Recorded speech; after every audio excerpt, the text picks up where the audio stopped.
the first exercise I wanted to do, and you could do this on regular sketching paper or in our SAS watercolor sketchbook. So we're looking at flowers, but I wanted to look at a few things very, very quickly. So the first one, on a piece of paper, hopefully watercolor paper if you have it, if it's a piece of scrap watercolor paper that you've painted on before, you could do it on the back. Or in this case, we have this sketchbook that we've been working from the very beginning. So we've done all of our previous sessions here, and it holds watercolor amazing. So it also handles drawing, ink, and other mediums, and that's where we stopped last. Last time with watercolor.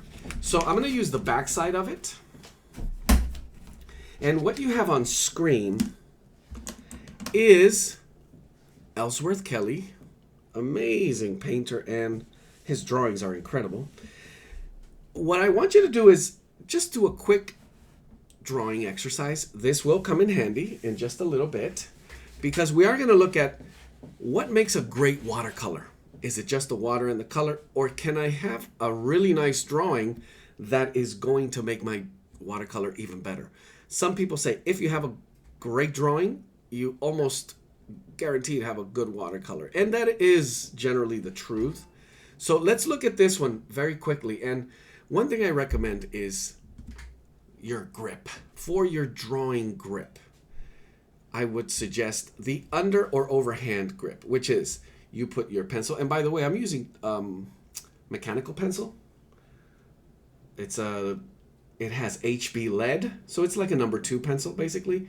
So what I want you to do is take your index finger and your middle finger, and you're going to put the pencil right on them, and then just gently hold it with your thumb. So you have a lot more flexibility. What this does is it's going to open up your range of motion. So you're drawing from your shoulder, not writing. So instead of this grip, which is for writing, I want you to use a drawing grip. At first, it will feel awkward if you haven't done this before, but the more you practice it, the better you get at it. And we're just going to try to simplify the shapes. So whether you see sort of an oval or an egg shape, or even triangular shapes, or rounder, or more square, looking at the outer edges, keeping your eye on the subject longer than you look at your paper is the key. All we do is figure out the thickness, the curvature, a little bit of the angle, and with this grip, I can keep a very loose, very flexible, actually it keeps going all the way down, right into the leaf here. And you do wavy, looser marks, coming back over the edge, looking at another curve. So we're basically trying to read the overlap, curve, and angle of some of these lines, and then gently try to match them. So it is really an exercise in observation. How are you seeing the thing that is in front of you? Now, my biggest tip is this. If you're not looking at the screen, if you're looking at your paper longer than you're looking at the reference, I would want you to push it the opposite way. At least 60-40, if 70-30 is even better. Ideally, you would want to do it 99% to 1, meaning you're looking at your paper, your drawing, at the reference, 99% of the time, with 1 microsecond of a glimpse at where you're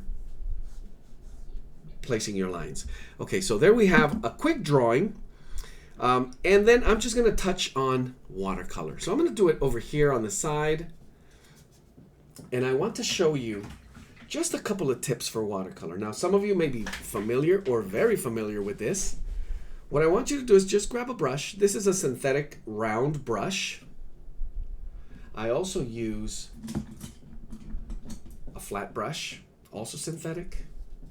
Then we have a natural sable brush here, red sable, which holds a lot more water, and also it's a little more flexible, so when you push on it, it bounces back better.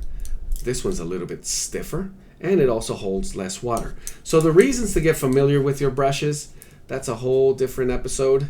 Today we're going to get right to watercolor, and we're going to select, in this case, I also been recommending these very convenient water pens, where all you do is fill it up with water and just bring your watercolor. As you gently squeeze, you will apply water and color. Very convenient for travel, and they actually have really nice sharp points as well. And they're synthetic, of course. So what do I want to do? As I paint this drawing, as I color it, what I want to do is show you a few different methods. So we talk about paint application. We're going to talk about wet on dry. So my paper is dry. I am going to bring my palette right over here. I'm adding a little bit of water to the pigment, and now I could see, okay, that's buttery. Or I could add more water and make it runnier. So the consistency of your paint will generate the value, meaning it's going to be lighter or more saturated, depending on the ratio of water and pigment. So I want you to play with that, and then we're going to bring wet water and pigment right onto dry paper. And notice what I can do with it. I could just kind of basically color it in, and it all becomes about brushing skill. Just the way I follow the edge and use my brush to lay down the pigment. Now, different types of brush strokes are going to create a variety of looks and applications, but for now, I just want you to focus on that wet on dry. Now here I painted something that is wet on dry paper, and it becomes a hard edge. So I want to go ahead and do one more, same consistency of paint, and I'm going to just add one stroke of it right here. So it's the same thing, wet on dry paper, but I'm going to come in a little bit closer. And here's the trick. How much water do I need on my brush? So I'm going to rinse it, shake a lot of water off of it, and in my hand I keep a paper towel so I could literally dry it all the way back to bone dry. But I don't want to do that. So the trick is dip it in the water and then gently soak up some of that water off. So it's going to be right where you need it to touch the edge. So we had a hard edge here. And now you're seeing with a little bit of water, and the paint was still it was still in the process of drying. But notice what I can do here.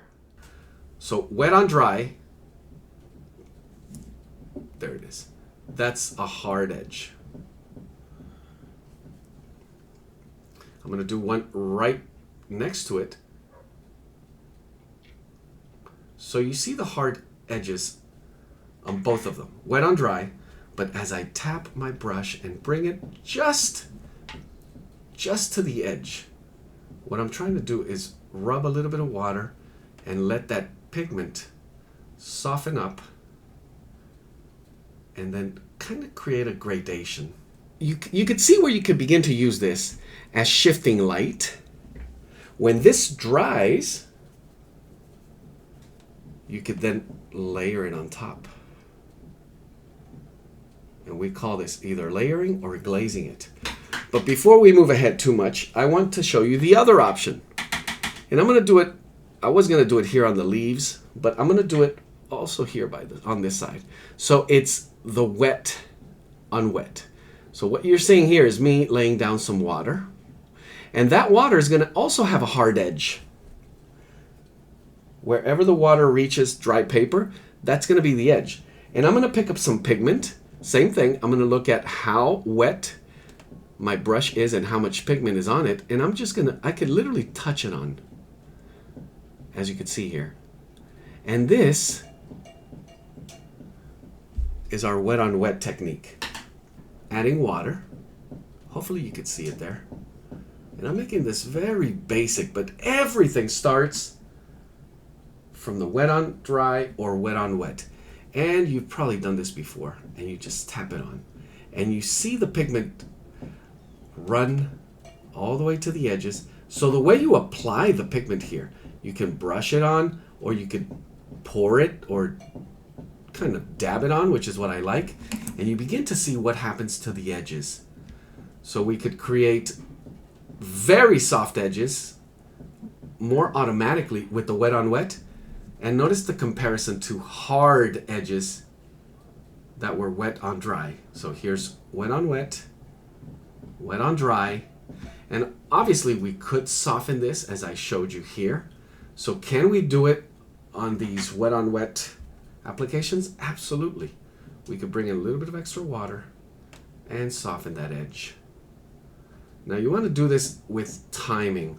Watercolor is a lot about timing it.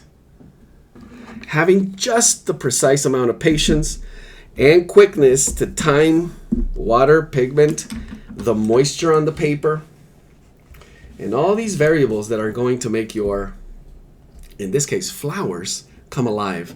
Now there's one thing that I'm going to say over and over today, which is your sensitive touch. There's a sensibility when you apply these brush strokes. And it does require a little bit of patience, but there's also this sensibility to the way you apply the water and the way you apply the pigment. So let's go ahead and finish up this drawing. I'm going to switch over to a round brush, a little bit larger, and I'm going to go ahead and just very quickly, I'm going to add a little bit of water right over here. Now you'll see me begin to work a little bit looser. It's not faster. It feels like, oh wow, he's starting to work a lot faster. There's looseness. There's a difference between looseness and fast. I'm grabbing a little bit of olive green, and I'm going to apply this one wet on dry. So the paper's dry, and I'm just going to follow it with one quick brush stroke all the way down. Now, this is wet on dry, and guess what? It is still wet. So what can I do? I could bring in a touch of pigment. I could add a little blue to my green, and then this becomes wet on wet. Now, how fast or how long it takes for you to apply the second layer while it's still wet, there's a lot of variables. Humidity, conditions, air conditioning, papers, the quality of your paper, the thickness of the paper, the amount of water you added. It may dry a little bit faster, a little bit slower, making that wet on wet technique all about timing. So, paying attention to the moisture on the paper is actually one of the crucial things. I'm going for wet on wet, so I'm adding a coat of water, and you see that this is kind of running. It wasn't fully dry, so it's bleeding out. And I'm going to go for, I have this color, it's undersea green, and I'm just going to dab it on. One quick brush stroke and let it be. So notice that instead of me brushing it, and I want to show you this where I always reference it to a cat. You know how a cat licks the same spot over and over and over. Don't do that with your brush. Ideally, you want to measure, measure, measure, and plan it, ghost it, meaning yeah, it's going to go right here, and then deliver it. Leave it alone. Bring it right into the shape. Ideally, that's the kind of watercolor you want to do, where you plan it and then you deliver your stroke. and you get happy at that.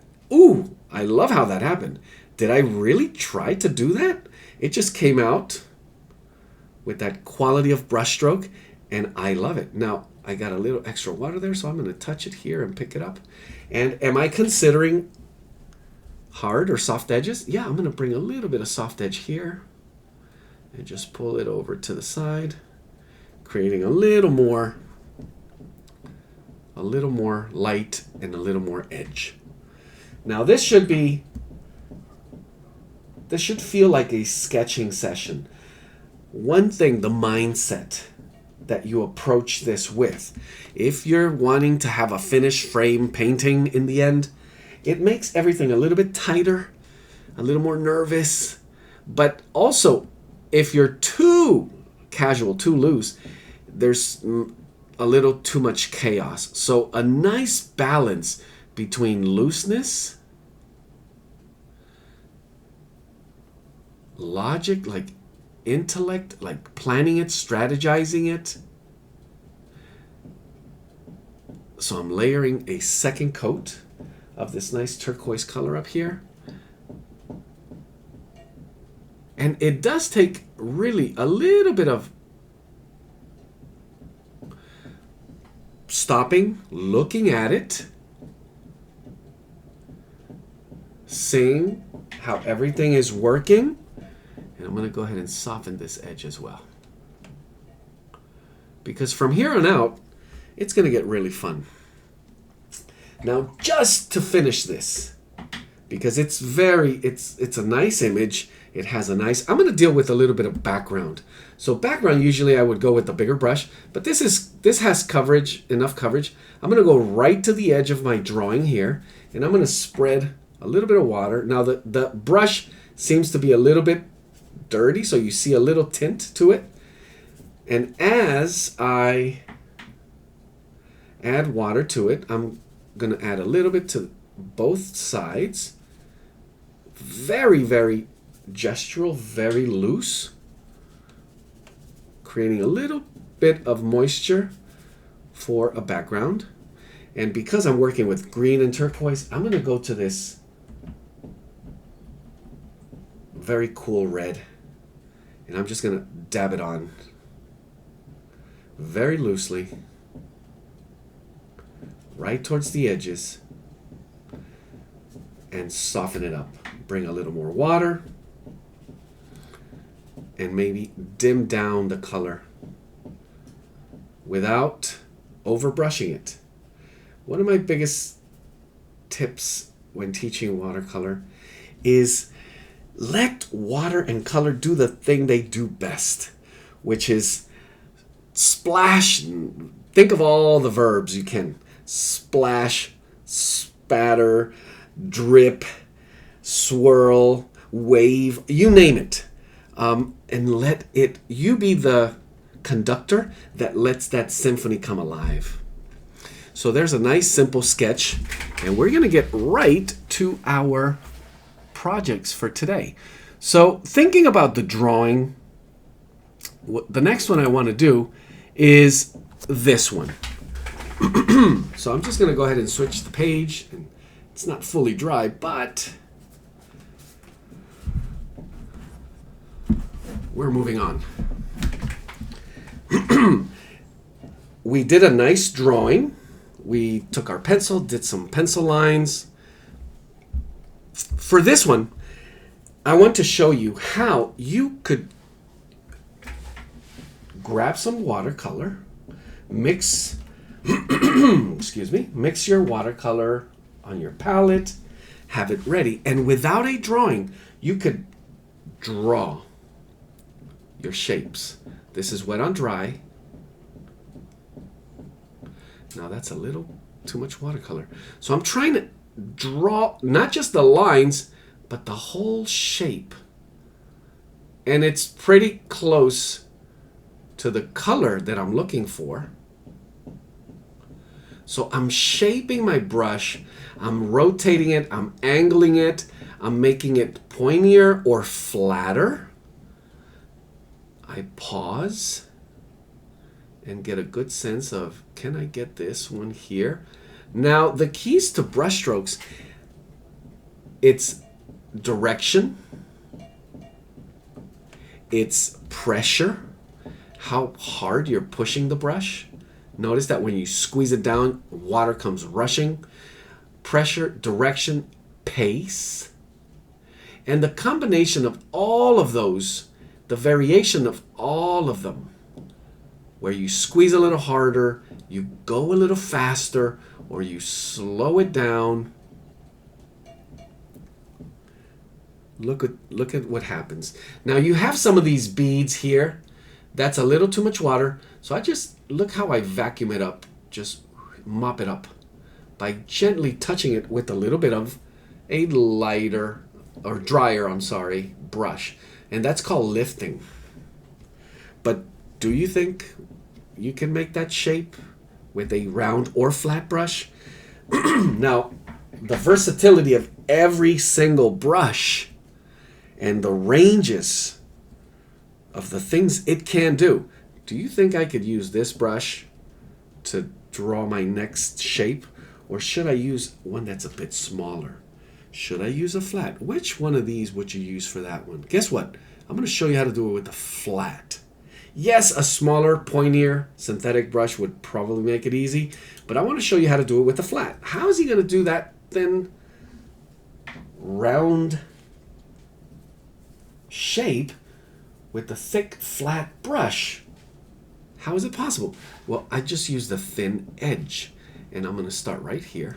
And notice, I could probably get thinner with this flat brush than with this small synthetic. And I could test it. It would be an interesting test. So pulling in a little more water into this, adding a little saturation, a little more pigment to the mix, and then I could literally dab it on. Look how thin this line is. Now remember, this is a flat brush. So I'm using the thin edge, and it's almost vertical. I could go ultra thin. And that's as thin as I can go. I don't want it that thin. I want it a little bit. So I'm going to add a little bit of pressure to it. And now I see a little bit of rounding. And I can actually just grab the edge or just the corner and kind of just follow it, create that line. Now this is going to move a little bit, and it's going to dry a little bit faster.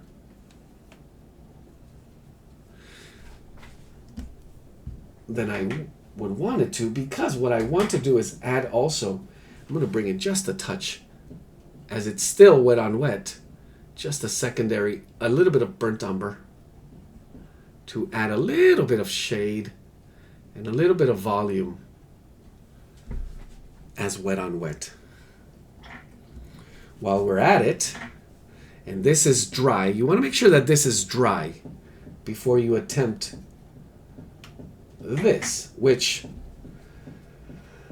I will do wet on wet. So notice that I'm also doing variations of either wet on dry, wet on wet, those two variations, and there's multitude of ways that you can do wet on dry or wet on wet, but I'm adding a little bit of water here. Got to be careful how close to the edges, how much I want it to cover, and then I'm going to do wet on wet. So I dab it on, and I get that look. For me, I'm more of a wet on wet watercolorist. I love the spur, the surprise, kind of spur of the moment kind of dance that it does. I'm going to touch with a little bit of red, and that was quinacridone red. And I'm going to have to wait for this to dry. So there's that patience. Just touch it a little bit more. And you can actually begin to see how there's flower and pollen type texture coming out of here. So once we have this centerpiece here, I could literally begin to draw everything else. So I'm going to go wet on wet, and for these flowers in the background, I'm going a little more abstract. Notice this here. All I want to do is make sure it doesn't drip, because you see how they're out of focus. So I'm going to capture a little bit of that blur. I'm going to bring this one down here, adding a little bit of water, and then bring the pigment. And oops, a little too much there. And shape it up. Let's do a little bit of lifting.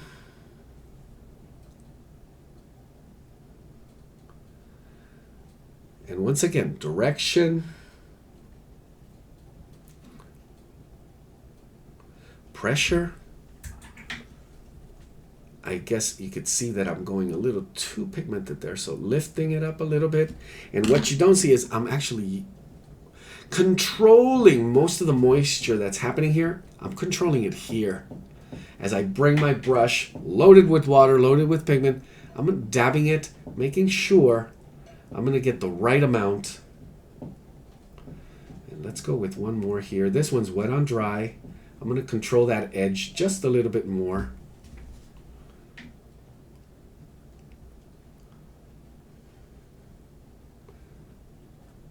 Whether it's wet on dry or wet on wet, what I want to do is begin to play with all of these variations and make it very organic as I think it through. But don't overthink it. Now, one of the rules is, are you looking at your reference?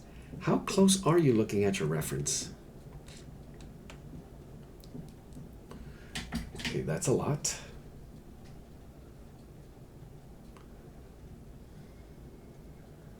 And how are you planning whether you are coming back with just a touch of a secondary layer or the space? Notice how I leave here a little bit of empty page and empty white of the page, so I can come back and add that yellow. So I don't want to paint over it and then oops, I can't. It's called preserving the whites. So whatever's lighter, where you can't paint over it, you're going to want to preserve and strategize accordingly to be able to come back and add that itty bitty touch of color much easier. So I'm adding a couple of these smaller little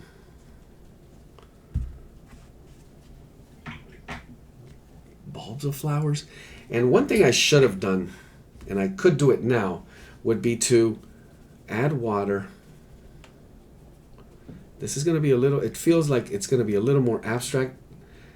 I have my flowers in, which would have been a little bit more difficult to leave the space, and do a little bit of wet on wet. As you can see in the background, I'm going to bring a little bit of water right back into it and make it not so sharp, but just as one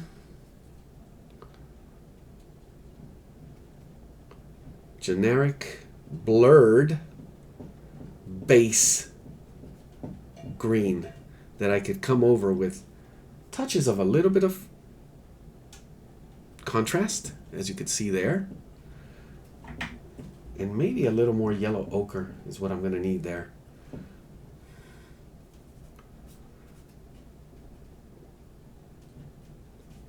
But get loose with your brush strokes, and try as hard as you can to not brush the same area more than twice. If you do it once, second time it should be done, and if it's a third, it should absolutely be the one. Now I'm adding a little pop of color, and it's a little bit of yellow ochre to add a little lighter. Just a few touches before I go right back into, and this time I'm going to try the synthetic brush. And for that, I'm going to go wet on dry. I want it to be a little bit lighter in consistency. And some of these you do see clearly. So for example, this one here, I want to make sure because this is going to be still too wet. So we're going to have to wait just a little bit. And there's another option, which a lot of people use. I'm not a big fan, which is to use a hair dryer or blow dryer and speed up the drying process.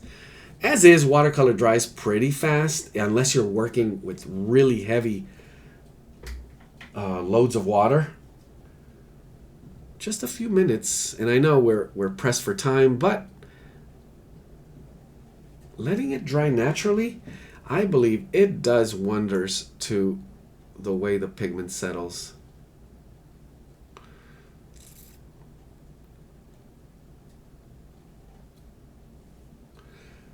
So I'm just drawing a few lines here and there, trying to get them thinner.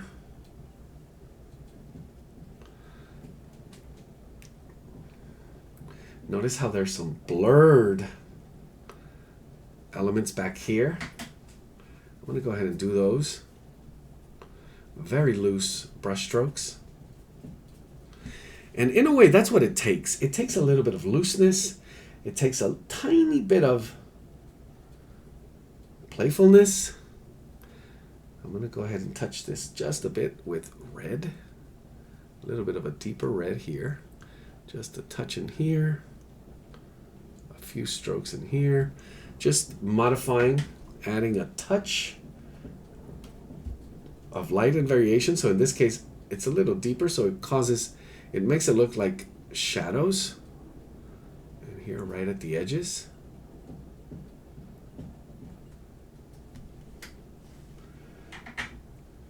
And a few touches right here. Now notice I did all of these wet on dry.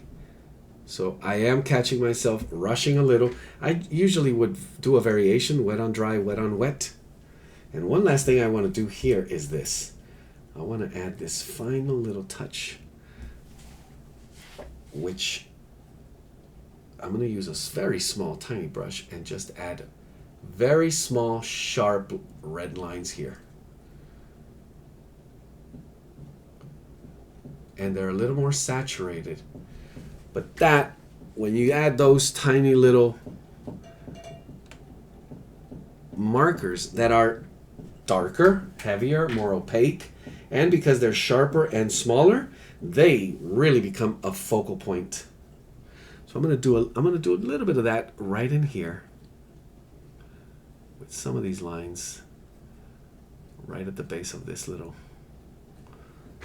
guy right here. And it is a process, as I mentioned, very relaxing, very meditative. You can really get lost in color, value. Okay, that was a little too opaque, too thick, and maybe a little too yellow. So I'm going to touch it with a tiny bit of green.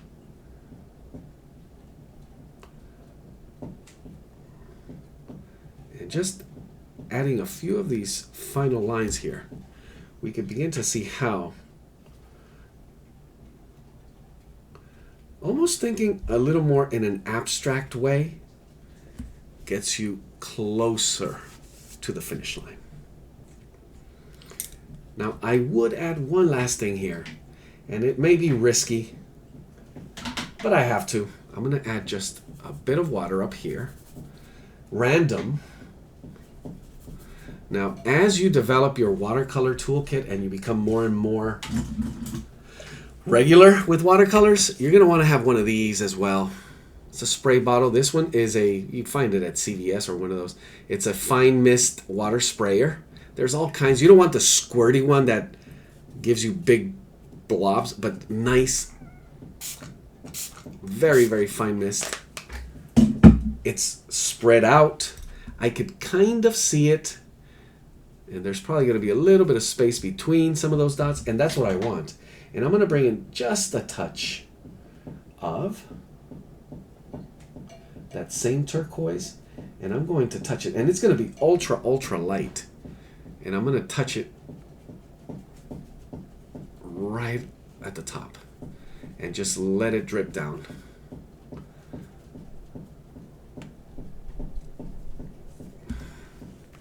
And there it is. Now, one easy way to make this even more gradient-like, I could spray it again, and it's going to drip even more. But there we have it. There is a little more building up of fine, blurred elements in some of these areas of the background, finer and finer lines for more of that wild look.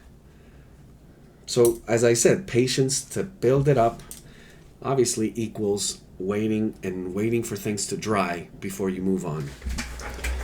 Now, for our next, we're going to go here. Now, it's going to be your choice. I want you to take your page and let's see how this one's looking. So, as it dried up, it looks like we could do one or just a few final heavy, meaning a little more opaque touches of color for contrast, and it's done. And we'll see how this one looks, because that's another thing with watercolor. This may not look ideal right now, but tomorrow, when it's really fully dry, it is going to have a sharpness, this crispiness. When the pigment really married to the paper, it's still settling, believe it or not. And it takes a few hours. Certain pigments a little bit longer even. I usually wait till the next day. A full day, 24 hours, or just to the next morning. Tomorrow morning, I'll be really excited to look at it. And there's always, and I mean always, something that makes you go, ooh, that right there. I like that. So remembering how did I do that is very important. So I have a few options here, cherry blossoms or a tulip. Now, either or, you're going to create a composition, and hopefully you're thinking, okay, what brush? What color? How do I set up my color on my palette? What technique? And do I need a drawing? Now, if you need a drawing, for example, that tulip is begging for me to draw it. But what I want to do is I'm going to go with the cherry blossoms. And I'm going to show you a process where I would generally, I guess I could, just for composition purposes, I would grab a pencil. Not that you have to, but what I'm going to look for more is some of the bigger elements, like this bunch of darker. So I'm squinting at my image. And where I see dark, the darkest things, I want to mark them on here. When I see space, and when I mean dark, overall, darker spots. What are my darkest areas of composition? And what I'll look for next after that will be, what are my lightest areas? And notice how I'm not drawing it. I'm just mapping it out in a very simplistic, almost circular, just doing little circles, squiggles, kind of shaping what seems to be little flowers, bunching up. And now I'm going to some of the outer edges. So the white background and that space, as I see it, I'm going to preserve all of this white.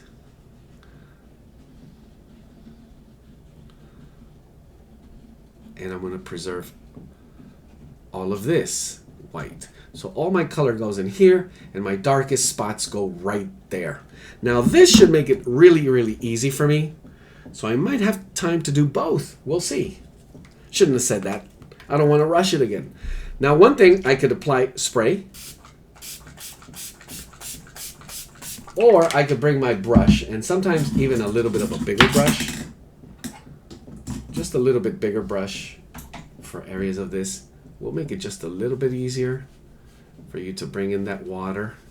Now I know there's areas that I don't need to preserve a lot of white, and you'll see me looking at this whole thing as one subject with many parts, but not as individual flowers. I think that would be my strategy here. As I grab my brush, I'm going to start with, my tips usually are the biggest thing, and the simplest thing. So you see here, I started with the biggest shape and the simplest way I could see that shape, not with the small, tiny little flowers and then building from that. So biggest to smallest, that's how I'm going to work. From the biggest shape to the smallest shapes, from the simplest shapes to the more complex shapes, and also from the lightest possible to the darkest. So what I'm doing here is I'm just touching color, wet on wet, coming around. I'm also using the drip. So I'm kind of painting the petals and just gesturing as if they were there. But obviously this is just a layer that I will come right back over. And for example, these here, because they have that edge,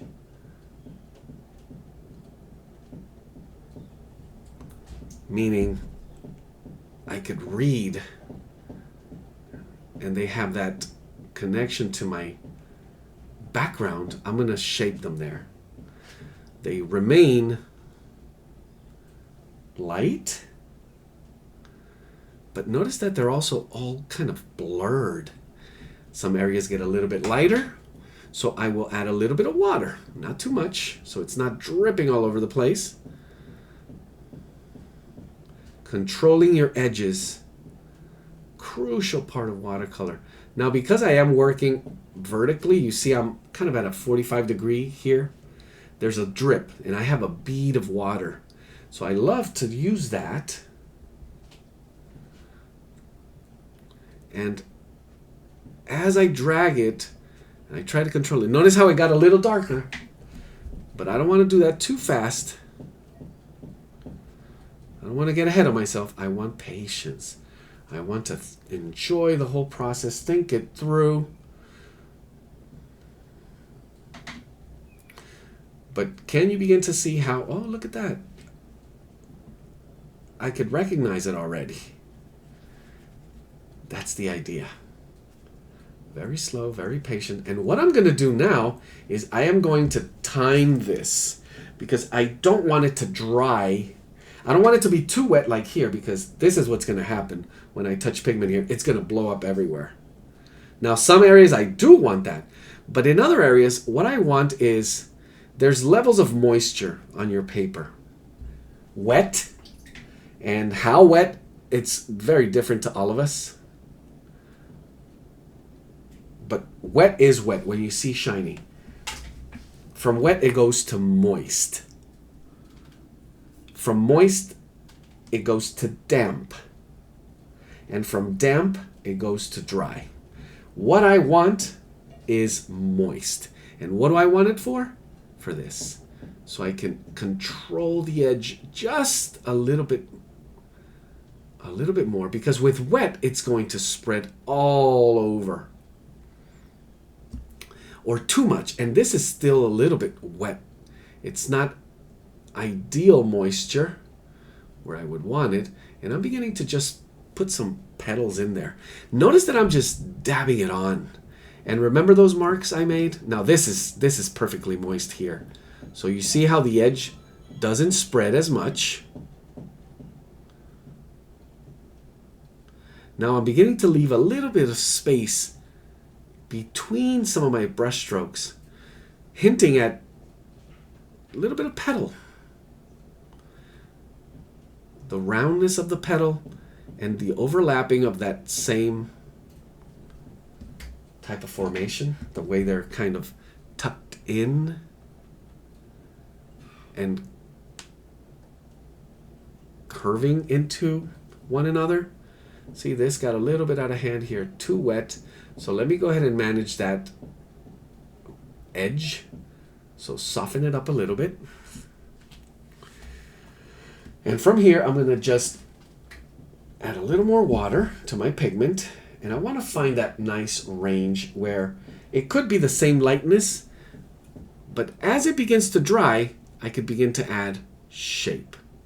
So notice how now it's not going anywhere. It's not spreading. The pigment is not spreading.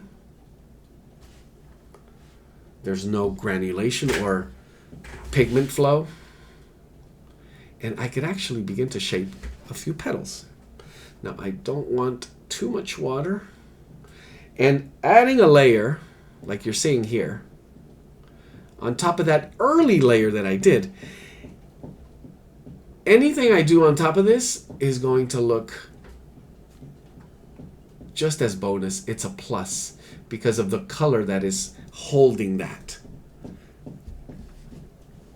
So any variation to the light, and I want to stay as light as possible, as long as possible, with just tiny variations. And here what I want to do is, I don't want to get lost in the shapes. What does that mean? Well, I don't know which petal this is. Why am I just adding this brush stroke here? So following a bit of the smaller, more complex shapes, you want them to make a little bit of sense. And they all should have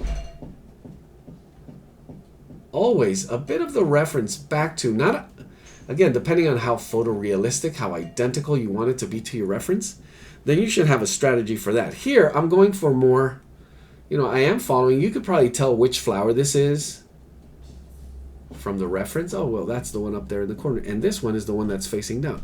Here, he should have made this a little bit higher because this should have gone here.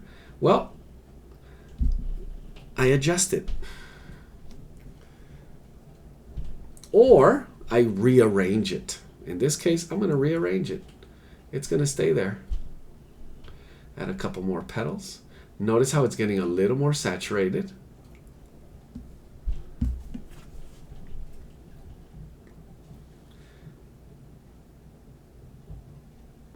And now it's all about my brush stroke and how I can manage the shaping. I'm going to add just a little bit of water inside these petals. So I dipped my brush in water and then I'm lifting just a touch to make the center lighter. There's going to be a little bit of yellow in there, but that's going to have to wait all the way to the very end. And what we did earlier, managing our edges. Now you begin to see soft edges all over, but hard edges coming together.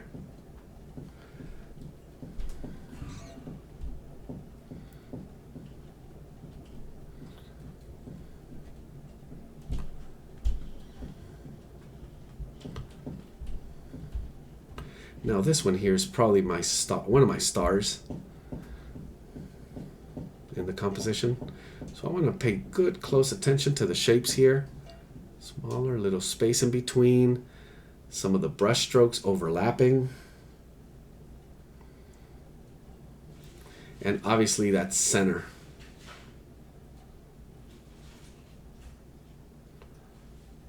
Coming together. I'm going to grab a little bit of this mixture, light it up a little bit, just adding a little more water.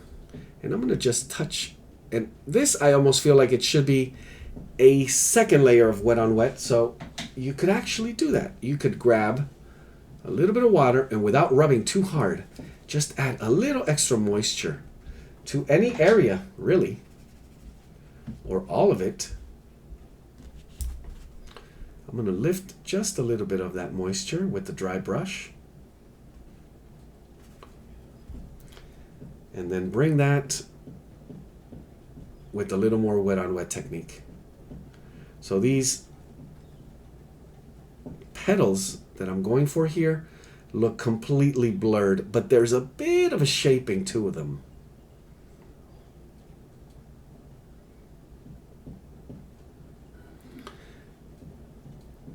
And you'll come to the realization that, oh my gosh, this is showing me how I see things. So wherever I place my focus and how I could see all the little parts and then simplify them, that's the trick. And guess what? That is the trick. Finding easier ways to see it and then coming up with a strategy to deliver that. Here's another big star. Oops, a little too wet.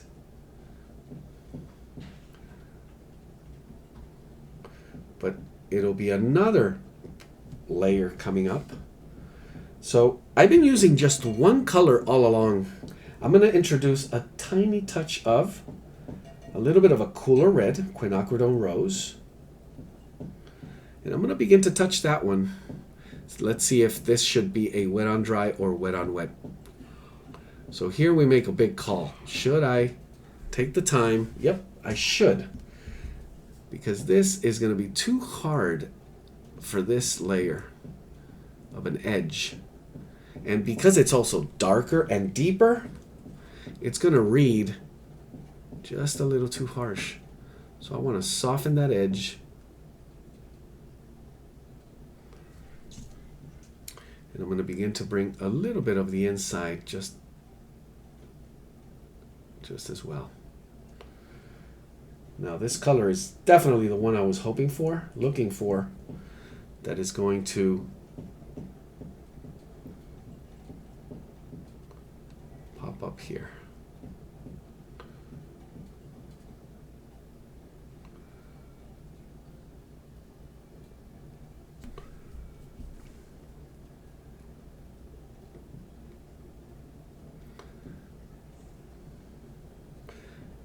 And a few of these flowers.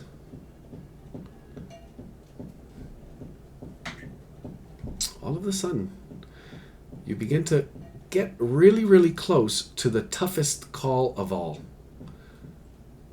When am I done? Where I feel like I'm close. It's getting closer and closer. Now I may run just a few minutes over. But it'll be worth it. It'll be worth it. Just a few more touches. Oops, still too wet. One thing you can do when the paper's wet, well, use a napkin or a paper towel or a tissue paper and just lift some of that moisture very delicately. It's a good technique to master your lifting techniques. So then you see how immediately it holds just a bit better.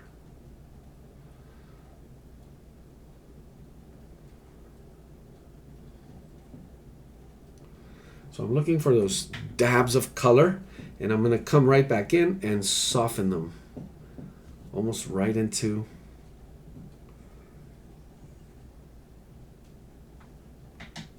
the proper shape,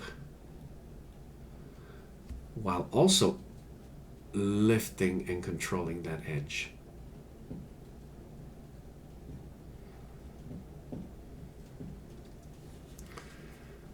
Okay, there's one thing I want to do, and it's probably going to get a little bit ahead of where I should be. And it's this little area right here. And just to add that nice touch of contrast, we have the little branch or trunk piece right here. And one that pops up right in here. There's a few others. Notice how that begins to hold it all together. Okay, now we see where things are supposed to be. I can begin to make a little more sense. So I'm beginning to get to smaller shapes. So it's going to get finer. I may switch my brush. And one thing I did want to do was preserve those whites. And there were a lot of whites to preserve, but some of these dabs of yellow are going to be just, as you can see here, blend right in some of these areas, giving you that nice blur, but at the same time the visual.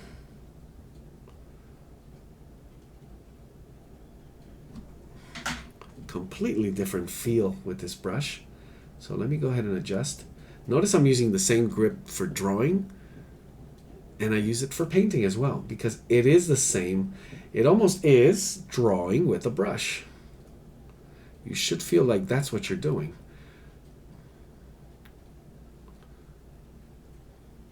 So it's holding your tool like it's meant to be held. So if you're gonna hammer, you don't grab a hammer like you grab a pencil. You grab a hammer to hammer. When you draw, you should have a sense of how that range, that tool is going to give you its best through your range of motion, starting with the grip. So as this begins to dry and creating more and more layers, a little more complexity, you can begin to see how just a few pops of color, say here, a few in here,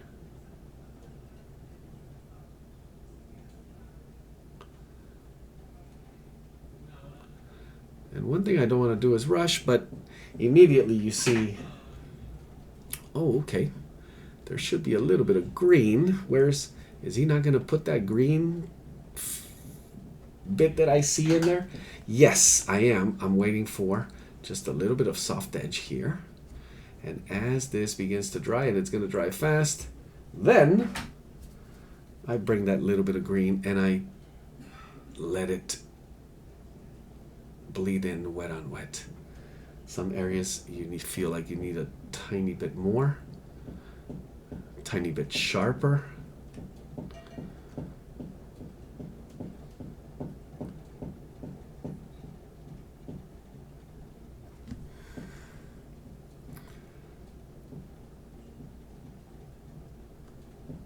A little more linear.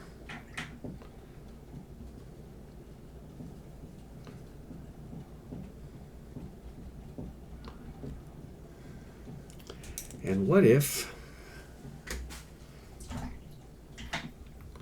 we try the same? Now, should I have done the background first? Well, with this type of composition,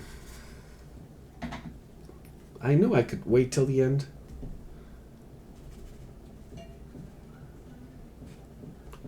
And I am not going to overwork, because what I wanted is just to show through. I definitely wanted to show back in this area here, but it's light. Just a little more pop right in here, right in there. There's a few touches of it in here, and then everything else, just a plain wet on wet wash. And just let it explode. So there we have it. A full range of very versatile and essential techniques. Wet on dry, wet on wet, mixing a bit of both as you begin to deliver more complexity, more layers, more color. But very forgiving, a very forgiving theme for you to practice these flowers and begin to make your own recipe. How wet, timing, whether it's a pinch or a spoon, and the timing of it to make it your own. Because it is just like cooking, and you're going to have to wait and see the patience and your pace to develop little by little, all the different looks. I hope you guys enjoyed it.